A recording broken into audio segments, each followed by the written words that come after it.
মুন্সিগঞ্জের টঙ্গীবাড়ির বেতকা ইউনিয়নের উত্তর রায়পুরা জেবি হাই স্কুলের মালামাল ভেঙে নিয়ে যাওয়ার সময় উদ্ধার করা হয়।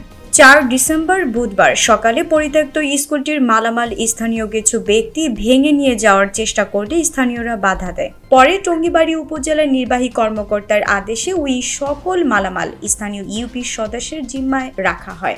স্থানীয় সূত্র জানায়, উপজেলার উত্তর রায়পুরা জেবি হাই স্কুলটি জাপান বাংলাদেশের যৌথ অর্থায়নে প্রায় 30 বছর আগে নির্মিত হয়। পরে 2013 সালে ওই স্কুলের কার্যক্রম বন্ধ হওয়ার পরে স্কুলটি পরিত্যক্ত অবস্থায় থাকে।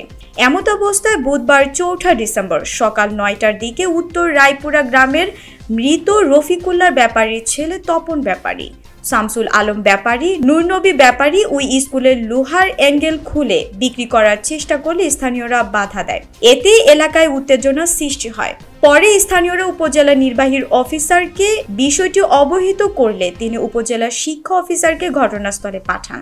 শিক্ষা অফিসার বেতকা ইউনিয়ন পরিষদের হিসাব সহকারীকে সাথে নিয়ে ঘটনাস্থলে গিয়ে মালামাল আটক করেন। পরে সেগুলো স্থানীয় ইউপি সদস্যকে নিয়ে মালামাল উদ্ধার করে বেতকা ইউনিয়ন পরিষদের জিম্মায় রাখেন।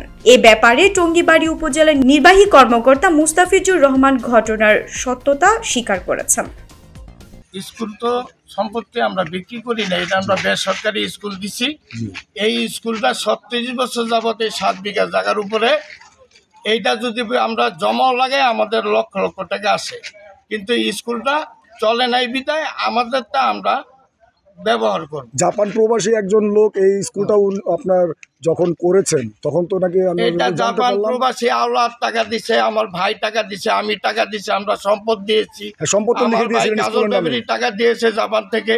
স্কুলের নামে লিখে আওলাদ তো 1 লাখ টাকা দেয় নাই। না, স্কুলের নামে কি লিখে দিয়েছিলেন সম্পদটা আপনারা?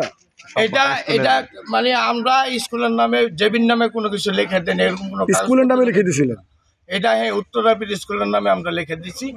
এখন স্কুল চলে না বিদায় আমাদেরটা আমরা নিয়ে যাচ্ছি। আপনারা নিয়ে যাবেন? এটা তো মৌখিকভাবে নেওয়া যাবে না, এটা প্রয়োজনে আমরা টিউনের কাছে ডিসির কাছে আমরা লিখিত করবো, সমস্যা নাই। সেটা করার পরে এটা ভাঙাটা উচিত ছিল না। হ্যাঁ, এই যে চুরি করে যে নিয়ে গেল মালামাল গুলা, এগুলা থানায় অবজেকশন দিতেন?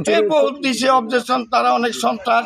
এর আগে তাদের লগে আমাদের গন্ডগোল হয়েছে মসজিদ নিয়ে। থানা কি সেটা কোনো ব্যবস্থা নেয়? তারা তাদেরকে আন্ডারটেকিং নোটিশ হিসাব সেই দলিল আছে, আপনি দেখতে চাইলে দেয়। অবশ্যই দেখবো আমরা, হ্যাঁ সব আছে।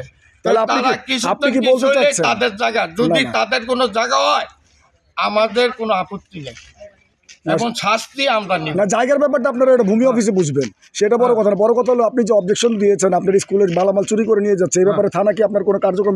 না, নেই। আওয়ামী লীগের আমলে কোনো কার্যক্রম নাই। খালি একটা কার্যক্রম নিছে, মসজিদে আমাদের সঙ্গে দুর্ব্যবহার করেছে, তখন থানার ওসি নিয়ে তাদের কাছ থেকে আন্ডারটেকিং নিচ্ছে যে তোমরা এই ধরনের খারাপ ব্যবহার করতে পারবে না। ওই দলিলও আমাদের কাছে আছে, থানায় এক কপি আছে, আমাদের কাছে রিগেন্ট চেয়ারম্যানের কাছে আছে।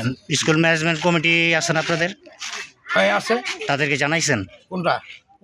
এটা ম্যানেজিং কমিটির নাই, স্কুলের জন্য আবার ম্যানেজিং কমিটি তার 36 বছর। ঠিক আছে।